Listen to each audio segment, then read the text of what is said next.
put me after lunch deliberately so you can all sleep. Okay, right, yes. I am Craig Butlin. I work for NETINT Technologies. Also, I'm based in the UK as a field application engineer. I want to walk you through how encoding actually runs, but in the context of CPU versus dedicated hardware.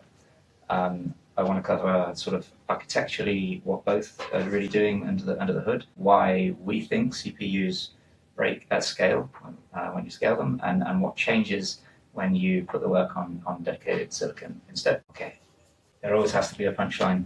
This is today's punchline. CPUs juggle dedicated silicon plays. You can probably see where this is going, but we're going to spend the rest of the presentation explaining why we believe this.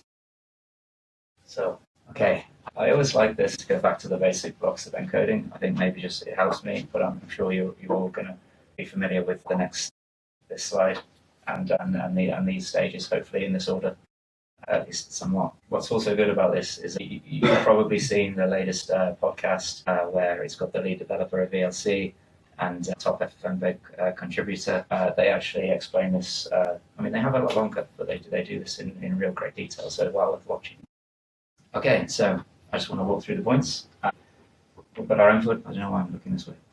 We've got our input. Many formats and protocols we're all familiar with for the sake of what we're doing today. It doesn't really matter.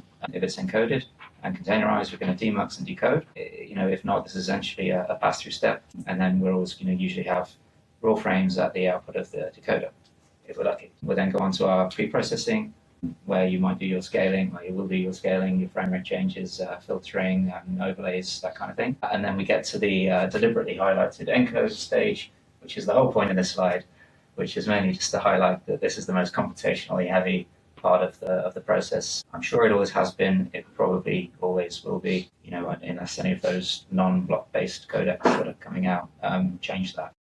Probably not. So that's the point where, all of the estimations, quantizations, predictions, whatever, that's the heavy lifting, right? Okay, I really hope you're familiar with this phrase. At least where I'm from, it's very common. Just jack of all trades, master of none. Alluding to if you generalize, you'll be fairly good at most things, but not really specialize in one. So what we're saying is the CPU structurally is the master of none. Right, because they're built for general purpose compute. The manufacturers pretty much say that themselves, right? They juggle tasks, handle interrupts, perform context switching constantly. And if we think back to the process we just went through, it's a sustained high throughput workload. It doesn't want to be interrupted. It's probably at least real time, if it should be, and if it's live, and probably faster if it's VOD, right? Who wants to interrupt that? It's kind of the process is exactly the kind that fights against context switching. So another point we want to highlight is that the CPU doesn't really have any particular video allocation on the die itself, on the silicon. So anyway, moving on. Okay, CPU scaling. Why we think it breaks at scale? Continue. Right, it's essentially a shared resource problem. Right, the CPU.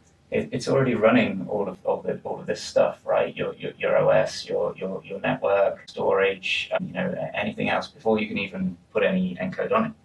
So, it's kind of, I guess, a bad start, right?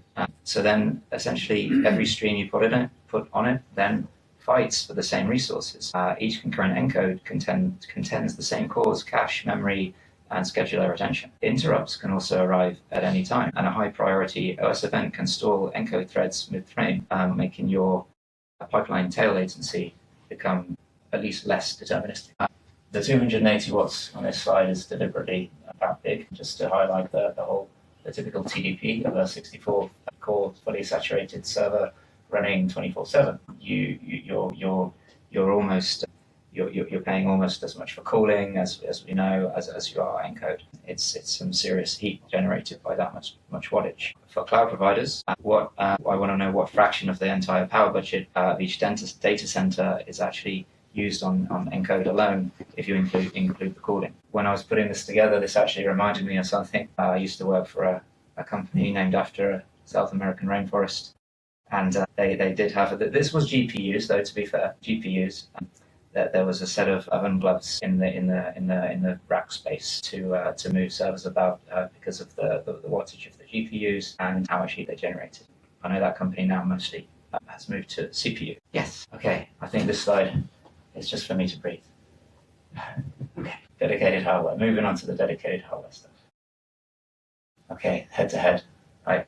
So this is the architectural contrast, right? Like with a VPU, our dedicated hardware, it's like a fixed function logic block, right? It does one thing. There's no instruction fetches, no interrupts, no context switches, and all of that means that your latency becomes a lot more deterministic, right? It's, if we go back to the CPU, it's like a musician that can play, any instrument, right? That's great. That sounds good on the surface, right?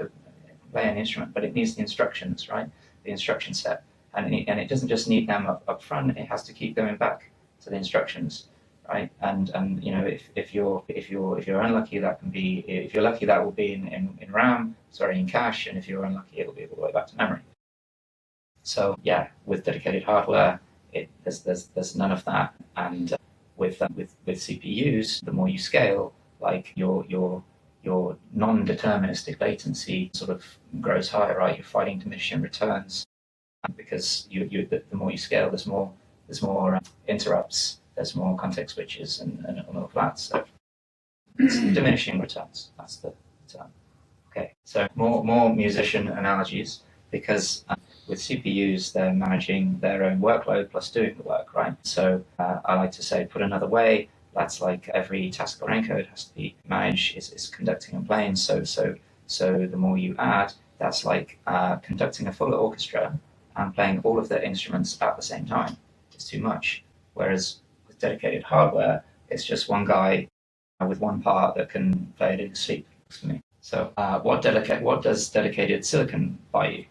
Well, it's, as we've covered, and designed specifically for video processing. You get PCIe lanes plus RAM exclusively for the VPU, right? No sharing. Okay, there's no non-video tasks running on the silicon, even audio in our case, although it can, but we don't.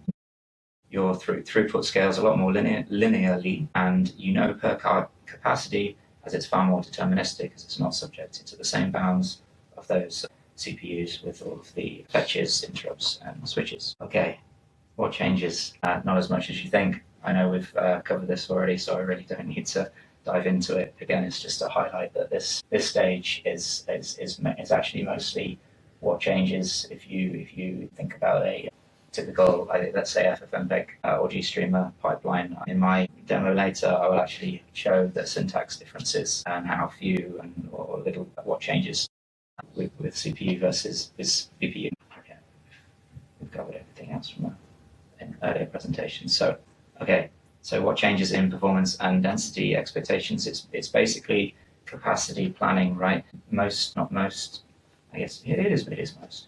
But the capacity planning now, like it's less of a sizing issue and more of just a calculation, right? Some customers, they just contact us and say, I want 4 cards, because they can do the calculation themselves. Mostly just down to a pixels per second thing. We even have a public-facing calculator for this. You don't go through that whole sizing stage that CPU and other hardware vendors put you through. On top of that, your density goes up. We're a very high density encode. Your high CPU load goes down, your power efficiency goes up, and your cooling and your rack space obviously decrease. Encode workflow. I hope that sounds attractive. This brings me to the end. So, thank you very much.